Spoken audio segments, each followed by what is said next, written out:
Hey guys, I'm Rich from NeoWin, and today we're unboxing the OnePlus 7 Pro 5G. So, it's pretty much exactly like the OnePlus 7 Pro, but with 5G. Now, they launched these things at the same time. There was the OnePlus 7, the 7 Pro, and the 7 Pro 5G. The 7 never came to the US. This was originally exclusive to a carrier in the UK.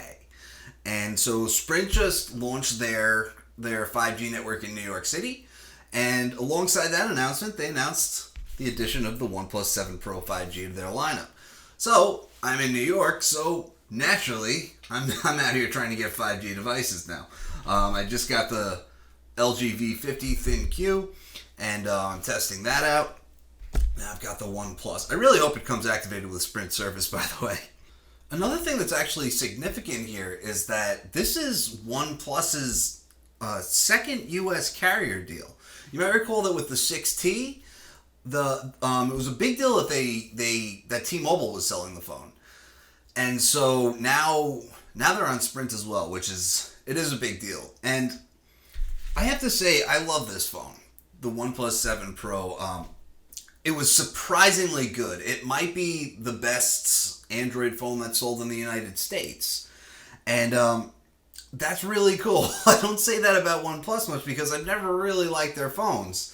I've always thought them to be, they provide a lot of value where, they'll sell a phone for $500 with flagship specs. And so it's, a lot more value than paying $1,000 for a phone with similar specs. But then it doesn't have the best display, the best camera, that type of thing. They really went all out with this one, though. It has the best display. The camera's really good. I'm not going to call it the best because I know it's not.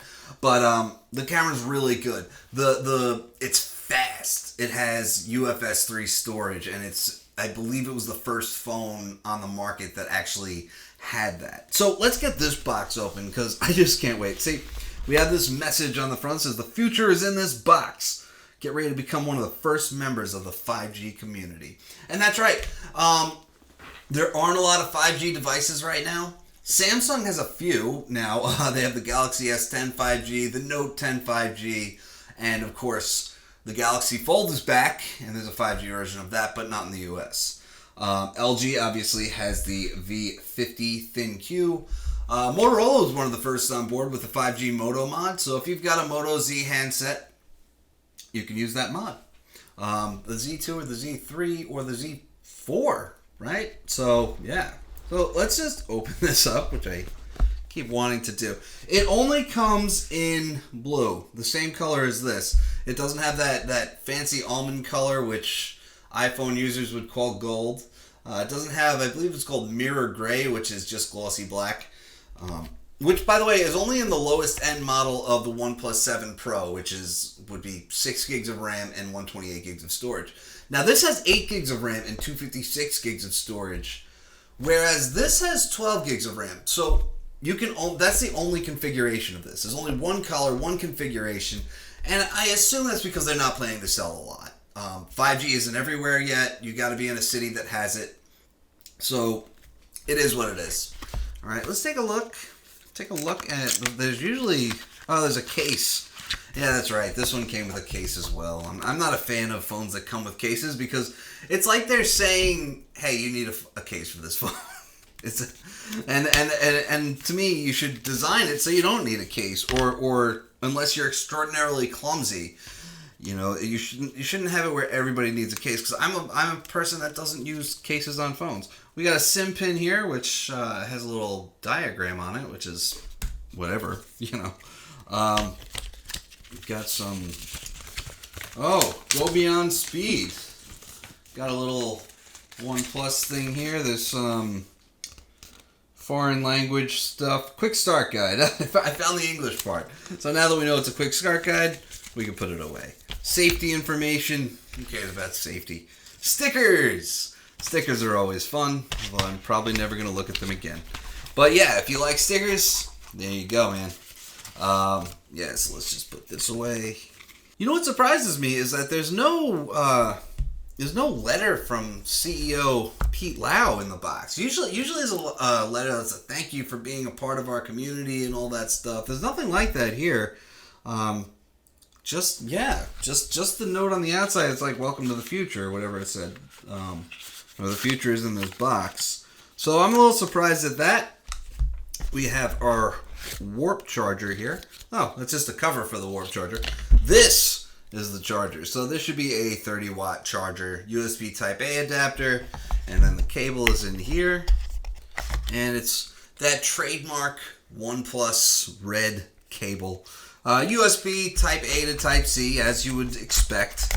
And that's what's in the box. We can pull this open. It does say Sprint on the back. I imagine that this is locked to Sprint. I have not seen an unlocked 5G phone yet. I don't know if they exist. I don't know if they've sorted out how they're going to do unlocked 5G yet. I assume they will. But yeah, pretty much everything's locked to a carrier because as few people have 5G right now, even fewer people have choice in 5G. Like if you're in Chicago, I believe you have Sprint and Verizon to choose from. If you're in New York, it's really just Sprint. I think AT&T launched it for businesses, and that's it. Let's see, this is booted up already. This is a fast phone. Okay, so we have an in-display fingerprint sensor on here, and it works pretty well. This is actually one of the best ones out there. Like I said, this is a really good phone. And I know this because I reviewed the OnePlus 7 Pro already, and it's pretty much the same thing, but with 5G. So the in-display fingerprint sensor is really good, and that's something that's kind of rare for in-display fingerprint sensors. Usually when I review a phone with an in-display fingerprint sensor, I have to say, well, you know, it's not as good as a dedicated one, but like this one is. It's fast and it's accurate. You know, so the bad news here is actually that OnePlus didn't actually activate this phone. It has a Sprint SIM card in it, but no service. So I'm gonna have to either figure that out, or I'm gonna just have to use the SIM card from the LG V50. But yeah, obviously the big feature for this that I want to test out is 5G. I've reviewed the rest of the phone. Yeah, I want to turn on all these OnePlus gestures. Obviously, let's go with Vivid. Let's go with the recommended font. Why? It's always weird to me that, and this always happens on OnePlus phones, but the recommended font is not the default. I don't see that with anything else. But just look at how smooth that background is while, you know, we get a pop-up, but it's so smooth. The 90 hertz OLED display is beautiful, and you know, you might think that it's not something you would notice in a screen, the higher refresh rate, but it's just buttery smooth. Lots of pop-ups here, you know.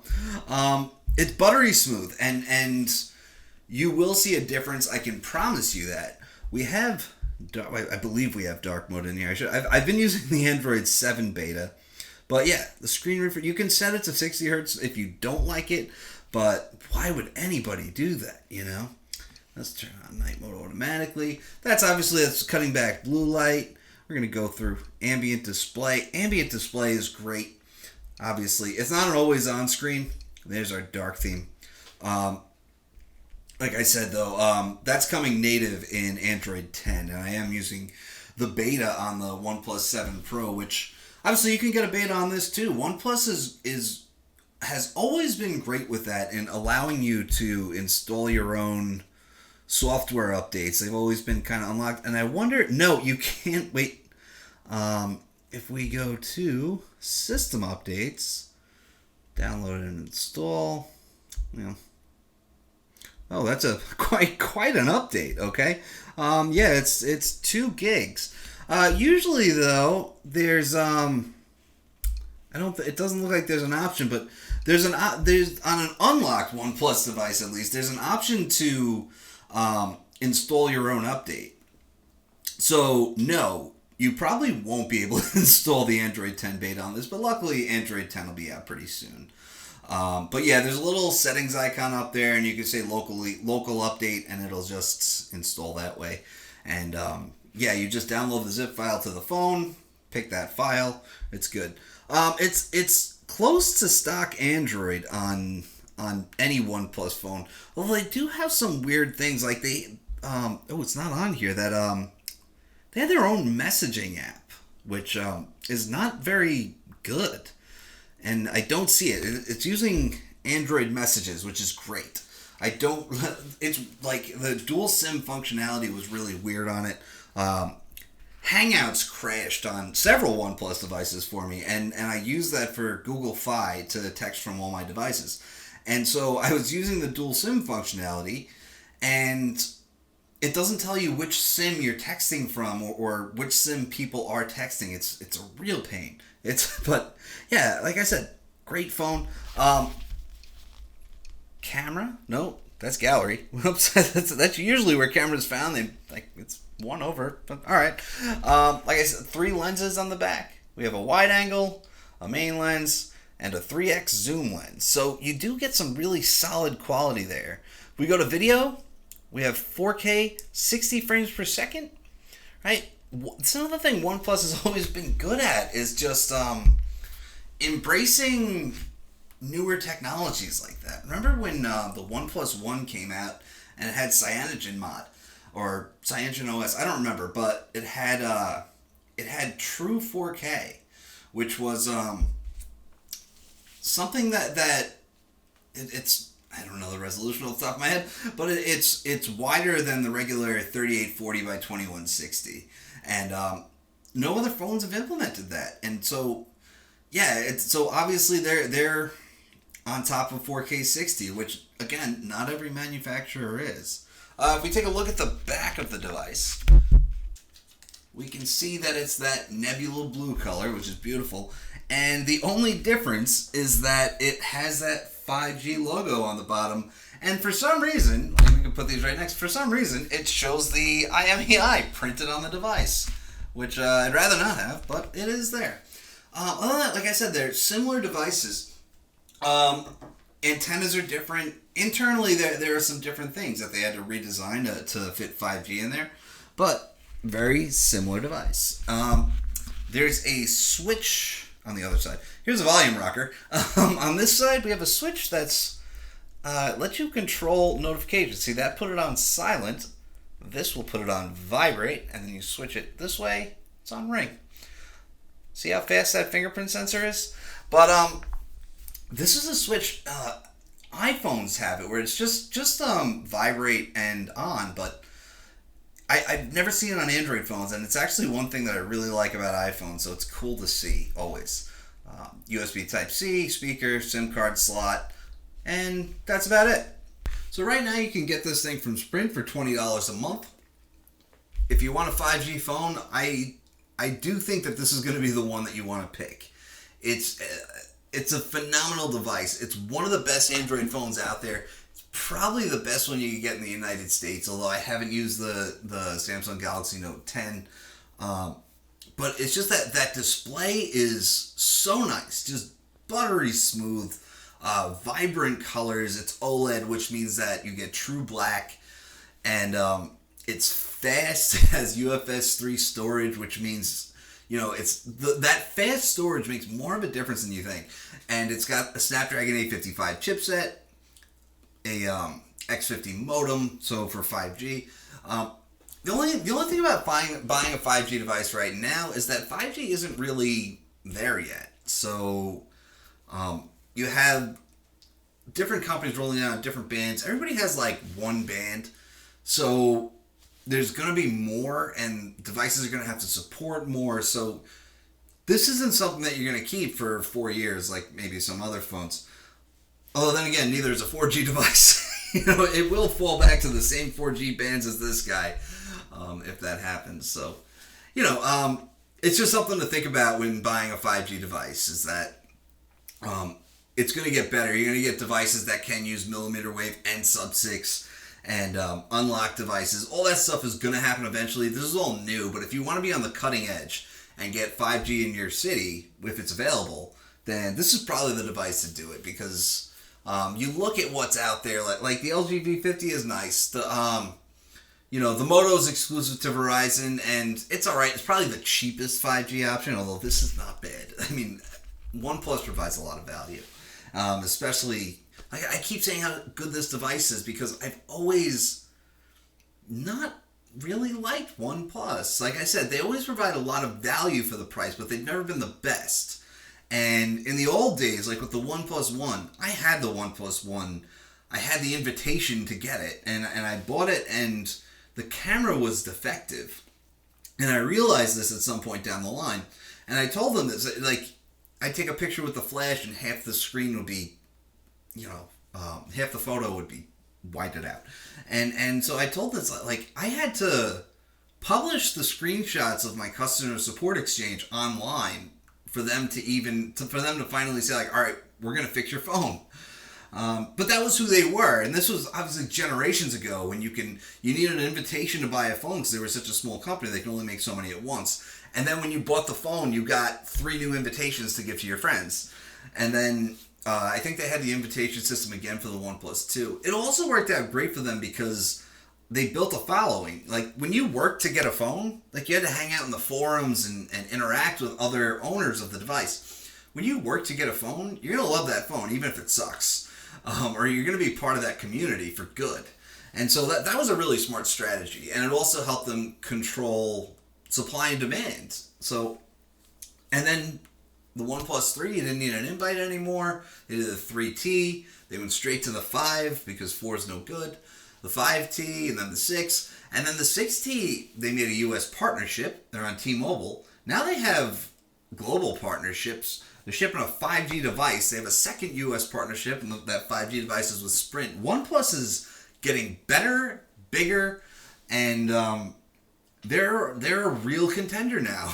Like whenever there's a new upstart, and like I'm sure for younger people that are just getting involved with smartphones, like they weren't thinking about the OnePlus One in like 2014 or whatever it was. But when you see like Essential or Red making a phone, you kind of write these people off, and because it's really hard to penetrate this market. It's dominated by Samsung and Huawei. The top 2 smartphone manufacturers, Samsung and Huawei, they sell a lot of phones. And then you got Apple, but Apple's never going to dominate a market because they make their own software for their own devices. And that's fine. So Android is dominated by Samsung and Huawei, so how is anybody going to put a dent in that? And OnePlus has managed to crawl up from nothing and start to do that. So, yeah, I'm really impressed with the device, and I can't say enough about it. I'm going to stop now. So that's it for me. I'm Rich from NeoWin, and we'll have a review on this in a few weeks. So have a great night.